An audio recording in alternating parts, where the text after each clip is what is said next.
Bon, je suis en train de porter un mode qui s'appelle Simple Farming, qui est un super mode, sur du Forge 1.19. Le problème, c'est que je l'ai renommé Pots and Pans, le mode. Et Minecraft, dans tous ces multitudes de fichiers, par exemple dans les fichiers assets, si je vais dans les block states, etc., peu importe lesquels, j'ouvre ça, vous allez voir qu'il y a du Simple Farming partout.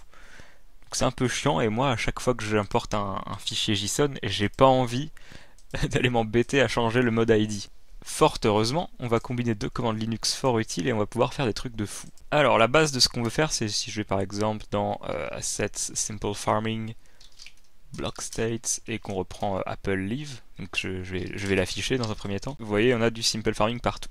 Ce que je peux faire avec ça, c'est que je peux faire sed et exécuter une commande de substitution comme ceci. Et donc je vais lui demander de substituer Simple Farming par Pots and Pans et toutes les occurrences qu'il va trouver sur chaque ligne.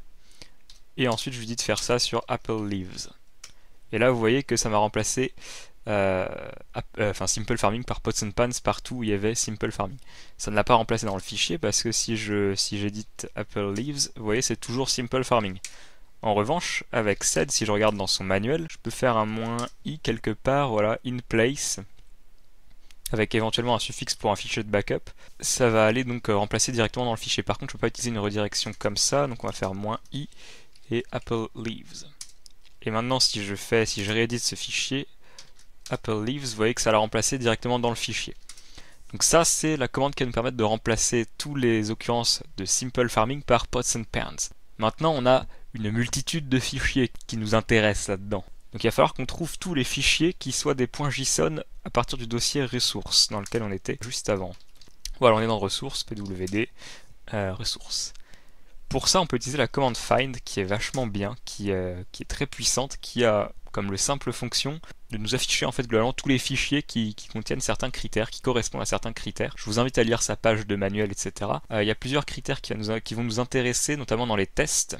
On peut comparer par exemple s'il est plus récent qu'un fichier, quand est-ce qu'il a été créé, etc. Est-ce qu'il est exécutable, plein de choses. Ename, ça nous permet de comparer le nom sans tenir compte de la casse. Moi en l'occurrence je vais tenir compte de la casse et c'est -name et un pattern qui va nous intéresser. Si je fais donc find point, donc on est dans ressources, -type f pour dire qu'on veut des fichiers, non pas des dossiers, mais en l'occurrence ça n'a pas changé grand chose puisque nous on n'a pas de dossiers qui vont terminer par .json. -name étoile.json, paf, là ça nous sort tous les fichiers JSON du monde à partir de ce dossier là. Maintenant on n'a plus qu'à combiner ça avec sed du coup, a priori. On a l'argument exec dans find, voilà, qui nous permet d'exécuter une commande. Et donc ce qu'on nous dit là, c'est que dans notre commande qu'on va construire, cette chaîne de caractères, donc accolade ouvrante, accolade fermante, va être remplacée par le nom du fichier, donc le nom du fichier tel que affiché ici en fait. Donc a priori je peux essayer, hein, on va peut-être pas le faire, on va peut-être pas faire sed in place directement, on va peut-être pas remplacer directement dans les fichiers, mais on va reprendre notre commande -exec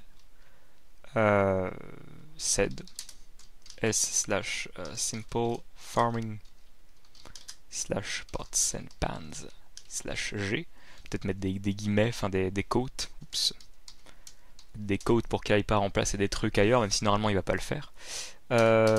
Ça, et ensuite backslash point virgule, c'est la syntaxe pour dire qu'on marque la fin de la commande exec. Ça a l'air de marcher, hein. Regardez, ça a remplacé pots and pans et tout. Donc là, ça l'a pas remplacé dans les fichiers directement puisque j'ai pas mis l'option -i. Mais normalement, si je le fais, ça va pas nous afficher grand chose, mais ça va le remplacer partout. Paf!